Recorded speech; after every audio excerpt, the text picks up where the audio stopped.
Here's hoping you'll never have to use it.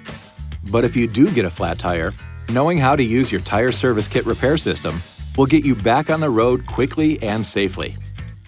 If equipped, the tire service kit is located in the storage bin behind the rear cargo trim panel. Remember that roadside assistance may be available.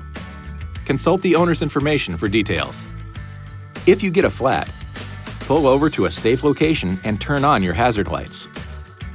Position the tire that needs inflating so that the valve stem is located near the ground. Put the transmission in park, turn off the ignition, and set the parking brake. Place the tire service kit on the ground next to the flat tire. Now, on the kit, push in and turn the mode select knob to the sealant mode position and uncoil the sealant hose. Remove the cap from the fitting at the end of the hose. Remove the valve stem cap and screw the sealant hose fitting onto the valve stem. Make sure the power button on the kit is in the off position. Uncoil the power plug on the kit and connect it to the vehicle's power outlet. Go ahead now and start the engine. Push the power button on the tire service kit, and the sealant should start flowing from the bottle through the hose and into the tire. Run the pump until the sealant stops flowing into the flat tire. The pressure may read up to 70 psi or 4.8 bar. However, it will quickly drop once the sealant bottle is empty. The pump will start to add air into the tire after the bottle is empty. Continue to fill the tire to the correct pressure indicated on the tire placard. If the tire does not inflate to 26 psi or 1.8 bar within 15 minutes, the tire is too severely damaged and will need to be replaced. Do not drive the vehicle. Once the tire has reached the correct pressure, turn the pump off. Remove the speed limit sticker reminder and place the sticker on the steering wheel. Disconnect the sealant hose from the valve stem and install the valve stem cap. Unplug the kit from the power outlet and place the kit in its proper storage location.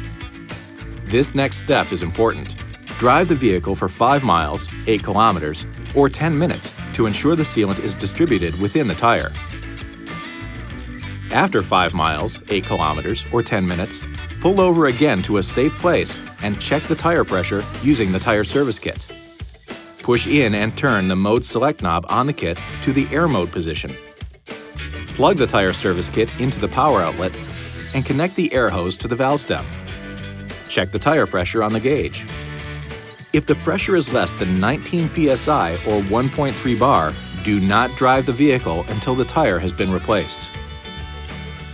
If the tire has more than 19 psi or 1.3 bar, turn the power button on and add the air necessary to return the tire pressure to the correct pressure indicated on the tire placard.